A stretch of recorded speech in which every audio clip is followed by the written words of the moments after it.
Hi ಎಲ್ಲ ನಮಸ್ಕಾರ. ಇವತ್ತು ನಾನು ಮೆಂತ್ಯ ಬಾತು ಮಾಡ್ತಾಯಿದ್ದೀನಿ.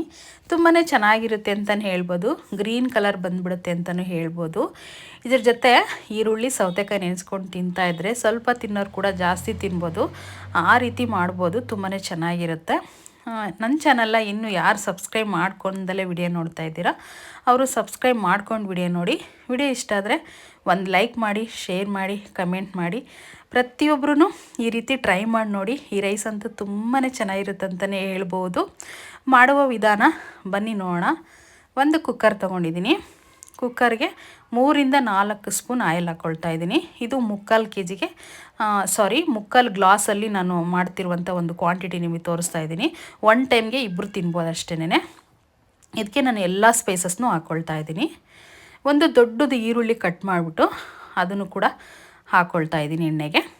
ನೀಟಾಗಿ ಮಿಕ್ಸ್ ಮಾಡ್ಕೋಬೇಕಾಗುತ್ತೆ. ಒಂಚೂರು ಬೇಯಬೇಕಾಗುತ್ತೆ ಅಷ್ಟೇ. ಒಂದು 30-40% ಬೆಂದರೆ ಸಾಕು.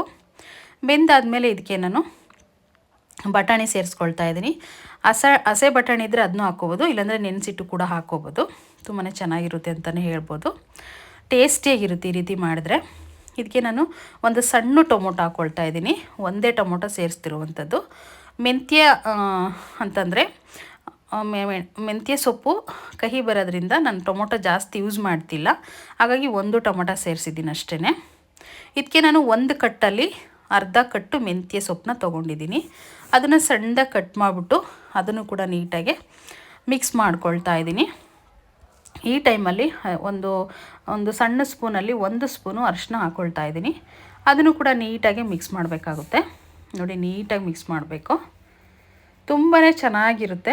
ಒಂದ್ಸರಿ ಟ್ರೈ ಮಾಡಿ ನೋಡಿ ನೀವು ಕೂಡ. ನೀಟಾಗೆ ಮಿಕ್ಸ್ ಮಾಡಿಕೊಂಡು ಸಣ್ಣ ಉರಿಲೇ ಮಿಕ್ಸ್ ಮಾಡ್ಕೋಬೇಕಾಗುತ್ತೆ. ಇದನ್ನು ನೋಡಿ ಎಷ್ಟು ಚೆನ್ನಾಗಿ ಗೊಜ್ಜು ಥರ ಆಗಿದೆ. ಇದು ನೀಟಾಗೆ ಎಣ್ಣೆ ಬಿಡೋವರೆಗೂ ಬೇಯಬೇಕಾಗುತ್ತೆ. ಎಣ್ಣೆಲೇ ಬೇಯಬೇಕಾಗುತ್ತೆ. ಇದಕ್ಕೆ ನಾನು ಯಾವುದು ಸೇರಿಸ್ತಿರುವಂಥದ್ದಿಲ್ಲ ಈ ಟೈಮಲ್ಲಿ. ಇದಕ್ಕೆ ನಾನು ರುಚಿಗೆ ತಕ್ಕಷ್ಟು ಉಪ್ಪು ಮಾತ್ರ ಸೇರಿಸ್ತಾ ಇದ್ದೀನಿ. ಉಪ್ಪು ಸೇರಿಸ್ಬಿಟ್ಟು ನೀಟಾಗಿ ಮಿಕ್ಸ್ ಮಾಡ್ಕೋಬೇಕಾಗುತ್ತೆ. ನೋಡಿ, ಉಪ್ಪು ಸೇರಿಸೋದ್ರಿಂದ ಸ್ವಲ್ಪ ಬೇಗನೆ ಬೇಯೋ ಚಾನ್ಸಸ್ ಇರುತ್ತೆ, ಹಾಗಾಗಿ ಉಪ್ಪು ಸೇರಿಸ್ಕೊಳ್ತಾ ಇದ್ದೀನಿ. ಗೊಜ್ಜು ರೆಡಿ ಆಗ್ತಾ ಇರುತ್ತೆ ಒಂದು ಸೈಡಲ್ಲಿ. ಇನ್ನೊಂದು ಸೈಡಲ್ಲಿ ನಾನು ಒಂದು ಮಸಾಲೆ ರುಬ್ಕೊಳ್ತಾ ಇದ್ದೀನಿ. ಬೆಳ್ಳುಳ್ಳಿ, ಶುಂಠಿ, ಒಂದು 4-5 ಹಸಿಮೆಣ್ಸಿನ್ಕಾಯಿ, ಸ್ವಲ್ಪ ಹಸೆಕಾಯಿ, ಕೊತ್ತಂಬರಿ ಸೊಪ್ಪು, ಇಷ್ಟನ್ನ ನಾನು ಮಿಕ್ಸಿಗೆ ರುಬ್ಕೊಳ್ತಾ ಇದ್ದೀನಿ ಅಷ್ಟೇನೆ. ನುಣ್ಣಗೆ ರುಬ್ಬಿ ಎತ್ತಿಟ್ಕೋಬೇಕಾಗುತ್ತೆ. ನೋಡಿ, ನೀಟಾಗಿ ಎಣ್ಣೆ ಬಿಟ್ಟಿದೆ ಸುತ್ತೂ. ಗೊಜ್ಜು ರೀತಿ ರೆಡಿಯಾಗಿದೆ ಅದು. ನೋಡಿ ಎಷ್ಟು ಚೆನ್ನಾಗಾಗಿದೆ.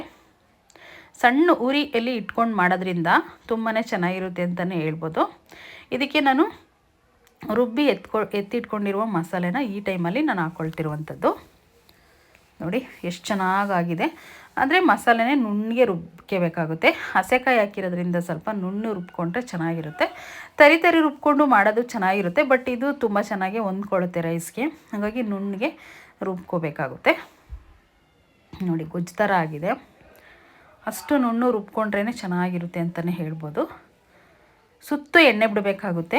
ಒಂದು 2-3 ನಿಮಿಷ ಸಣ್ಣ ಉರಿಲಿ ನೀಟಾಗಿ ಹುರ್ಕೋಬೇಕಾಗುತ್ತೆ ನಾವು. ನೋಡಿ ಎಷ್ಟು ಚೆನ್ನಾಗಿ ಗೊಜ್ಜು ಥರ ರೆಡಿಯಾಗಿ ಹೋಗಿದೆ. ತುಂಬಾ ಚೆನ್ನಾಗಿರುತ್ತೆ. ನೀವು ಕೂಡ ಟ್ರೈ ಮಾಡಿ ನೋಡಿ. ನಾನು ಮಿಕ್ಸಿ ಜಾರಲ್ಲೇ 3/4 ಗ್ಲಾಸ್ ಅಕ್ಕಿ ತೊಗೊಂಡಿದ್ನಲ್ವ, ಅದೇ 3/4 ಗ್ಲಾಸ್ 2 ಗ್ಲಾಸ್ ನೀರು ಹಾಕ್ಕೊಳ್ತಾ ಇದ್ದೀನಿ. ಅಂದರೆ ಈಗ 1/4 ಗ್ಲಾಸ್ ಅಕ್ಕಿ ತೊಗೊಂಡ್ರೆ 2/4 ಗ್ಲಾಸ್ ನೀರನ್ನ ಹಾಕ್ಕೋಬೇಕಾಗುತ್ತೆ. ಆವಾಗೆ ರೈಸ್ ತುಂಬ ಚೆನ್ನಾಗಿ ಉದುರುದ್ರಾಗೆ ಚೆನ್ನಾಗಾಗುತ್ತೆ ಅಂತಲೇ ಹೇಳ್ಬೋದು. ನೀಟಾಗಿ ಮಿಕ್ಸ್ ಮಾಡ್ಕೋಬೇಕಾಗುತ್ತೆ. ಒಂದ್ಸರಿ ಉಪ್ಪು ಖಾರ ಎಲ್ಲ ನೋಡಿಕೊಂಡ್ರೆ ಈ ಟೈಮಲ್ಲಿ ನಾವು ಸೇರಿಸ್ಕೋಬೋದು. ನೋಡಿ, ಕುದಿ ಬಂದಿದೆ ಆಲ್ರೆಡಿ. ಕುದಿ ಬಂದಾದಮೇಲೆ ನಾನು ಅರ್ಧ ಗಂಟೆ ಮುಂಚೆನೇ ಮೊಸರು ಹಾಕಿ ನೆನೆಸಿ ಎತ್ತಿಟ್ಟಿದ್ದೆ. ಅಂದರೆ ನೆನೆಸಿಡೋದ್ರಿಂದ ಅಕ್ಕಿ ತುಂಬ ಚೆನ್ನಾಗಿ ರೈಸ್ ರೆಡಿ ಆಗುತ್ತೆ ಅಂತಲೇ ಹೇಳ್ಬೋದು.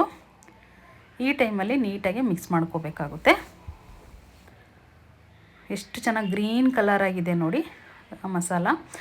ಈ ಥರ ಗ್ರೀನ್ ಕಲರ್ ಇದ್ದರೆ ತುಂಬ ಚೆನ್ನಾಗಿರುತ್ತೆ ತಿನ್ನೋಕ್ಕಂತಲೇ ಹೇಳ್ಬೋದು. ನೋಡಿ, ತುಂಬ ಚೆನ್ನಾಗಾಗಿದೆ. ಇದು ಕೂಡ ಒಂದು ಕುದಿ ಬರಬೇಕಾಗುತ್ತೆ. ನೋಡಿ, ಒಂದು ಕುದಿ ಬಂದು ರೆಡಿ ಆಯಿತು. ಈ ಟೈಮಲ್ಲಿ ನಾವು ಮುಚ್ಚಳ ಹಾಕಿ 2 ವಿಷಲ್ಲ ತೆಗೆಸ್ಕೊಂಡ್ರೆ ರೆಡಿ ಆಯಿತು ಅಷ್ಟೇನೆ. ಬೇಗನೆ ಆಗುತ್ತೆ. ಒಂದು ಅರ್ಧ ಗಂಟೆಯಲ್ಲಿ ರೆಡಿ ಮಾಡ್ಬೋದು. ಬ್ರೇಕ್ಫಾಸ್ಟ್ಗಾಗಿರ್ಬೋದು, ಬಾಕ್ಸಿಗೆ ಕೊಡೋಕ್ಕಾಗಿರ್ಬೋದು. ಮಧ್ಯಾಹ್ನ ಟೈಮು ಮಕ್ಕಳಿಗೆ ಮಾಡಿಕೊಟ್ರು ತುಂಬ ಇಷ್ಟಪಟ್ಟು ತಿಂತಾರೆ, ಸ್ವಲ್ಪ ಖಾರ ಕಮ್ಮಿ ಹಾಕ್ಬಿಟ್ಟು. ನೋಡಿ, 2 ವಿಷಲ್ನ ನಾನು ಹಾಕ್ಸ್ಕೊಳ್ತಾ ಇದ್ದೀನಿ. ನೋಡಿ 2 ವಿಷಲ್ ರೆಡಿಯಾಗಿ ಹೋಯಿತು. ಈಗ ನಾನು ಓಪನ್ ಮಾಡ್ತಾಯಿದ್ದೀನಿ. ಎಷ್ಟು ಚೆನ್ನಾಗಿ ಹೊಂದ್ಕೊಂಡಿದೆ, ಯಾವುದು ಮೇಲೆ ತೇಲ್ತಾ ಇಲ್ಲ.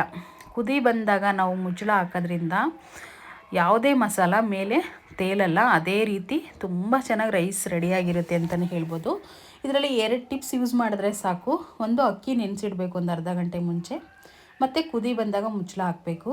ಆವಾಗ ತುಂಬ ಚೆನ್ನಾಗಿ ರೈಸು ಉದುದ್ರಲ್ಲಿ ತುಂಬ ಚೆನ್ನಾಗಾಗುತ್ತೆ ಅಂತಲೇ ಹೇಳ್ಬೋದು. ನೋಡಿ ಸೂಪರಾಗಿದೆ, ಗ್ರೀನ್ ಕಲರ್ ಇದೆ ರೈಸು. ನೋಡಿ ಫ್ರೆಂಡ್ಸ್, ಎಷ್ಟು ಸಕ್ಕತ್ತಾಗಿದೆ. ನೀವು ಕೂಡ ಟ್ರೈ ಮಾಡಿ ನೋಡಿ, ತುಂಬ ಚೆನ್ನಾಗಾಗುತ್ತೆ. ನೀರು ಮಾತ್ರ ನೀವು ಸ್ವಲ್ಪ ಕಮ್ಮಿನೇ ಹಾಕ್ಕೊಂಡ್ರೆ ಬೆಸ್ಟ್ ಅಂತಲೇ ಹೇಳ್ಬೋದು. ಜಾಸ್ತಿ ನೀರು ಹಾಕಿದರೆ ಮತ್ತು ಉದುರುದ್ರಾಗಲ್ಲ ರೈಸು, ಹಾಗಾಗಿ ಅಷ್ಟೇ. ನೋಡಿ ತುಂಬ ಚೆನ್ನಾಗಾಗಿದೆ. ನಾನು ಸರ್ವ್ ಮಾಡ್ಕೊಳ್ತಾ ಇದ್ದೀನಿ ಒಂದು ಪ್ಲೇಟ್ಗೆ. ನೋಡಿ ಎಷ್ಟು ಚೆನ್ನಾಗಿ ಉದುರುದ್ರಲ್ಲಿ ತುಂಬ ಚೆನ್ನಾಗಿದೆ. ಯಾವುದೇ ತಳ ಹಿಡ್ದಿಲ್ಲ. ನಾನು ತಳದ ಪೂರ್ತಿ ತೋರಿಸ್ತೀನಿ ನಿಮಗೆ ಎತ್ಬಿಟ್ಟು. ಯಾವುದೇ ತಳ ಹಿಡ್ದಿಲ್ಲ, ತುಂಬ ಚೆನ್ನಾಗಿ ರೈಸ್ ರೆಡಿಯಾಗಿದೆ. ಸೌತೆಕಾಯಿ ಜೊತೆ ಮತ್ತು ಈರುಳ್ಳಿ ಜೊತೆ ತಿಂತಾಯಿದ್ರೆ ತುಂಬಾ ಚೆನ್ನಾಗಿರುತ್ತೆ ಅಂತಲೇ ಹೇಳ್ಬೋದು. ನೀವು ಕೂಡ ಟ್ರೈ ಮಾಡಿ ನೋಡಿ ರೆಸಿಪಿನ, ತುಂಬ ಚೆನ್ನಾಗಿರುತ್ತೆ. ಇನ್ನೇನು ವಿಡಿಯೋನ ಹೆಂಗೆ ಮಾಡ್ತಾಯಿದ್ದೀನಿ. ಈ ವಿಡಿಯೋ ಇಷ್ಟ ಆದರೆ ಒಂದು ಲೈಕ್ ಮಾಡಿ, ಶೇರ್ ಮಾಡಿ, ಕಮೆಂಟ್ ಮಾಡಿ. ಹಾಗೆ ಇನ್ನೂ ಯಾರು ಚಾನಲ್ನ ಸಬ್ಸ್ಕ್ರೈಬ್ ಮಾಡ್ಕೊಂಡಿಲ್ವೋ ಪವನ್ ಸುನೀಲ್ ಲೈಫ್ ಸ್ಟೈಲ್ನ, ಅವರು ಕೂಡ ಸಬ್ಸ್ಕ್ರೈಬ್ ಮಾಡಿಕೊಂಡು ವಿಡಿಯೋ ನೋಡಿ. ಪ್ರತಿಯೊಬ್ಬರು ಹೆಣ್ಮಕ್ಳಿಗೆ ನಮ್ಮ ವಿಡಿಯೋನ ಶೇರ್ ಮಾಡಿ, ಅವ್ರಿಗೂ ಕೂಡ ಹೆಲ್ಪ್ ಆಗುತ್ತೆ. ಎಲ್ರಿಗೂ ಮಾಡೋಕ್ಕೆ ಬರಲ್ಲ, ಅವರಿಗೆಲ್ಲ ತುಂಬಾ ಹೆಲ್ಪ್ ಆಗುತ್ತೆ ಅಂತಲೇ ಹೇಳ್ಬೋದು. ಈ ರೀತಿ ಟ್ರೈ ಮಾಡಿ ನೋಡಿ ರೆಸಿಪಿನ, ತುಂಬ ಚೆನ್ನಾಗಿರುತ್ತೆ ಅಂತಲೇ ಹೇಳ್ಬೋದು. ಇನ್ನು ತುಂಬ ರೈಸ್ ಐಟಮ್ಸ್ ರೆಸಿಪಿನ ನಾನು ಆಲ್ರೆಡಿ ಅಪ್ಲೋಡ್ ಮಾಡಿದ್ದೀನಿ. ಒಂದ್ಸರಿ ಟೈಮ್ ಇದ್ದರೆ ಅದು ಕೂಡ ಚೆಕ್ ಮಾಡಿ ನೋಡಿ. Thank you all.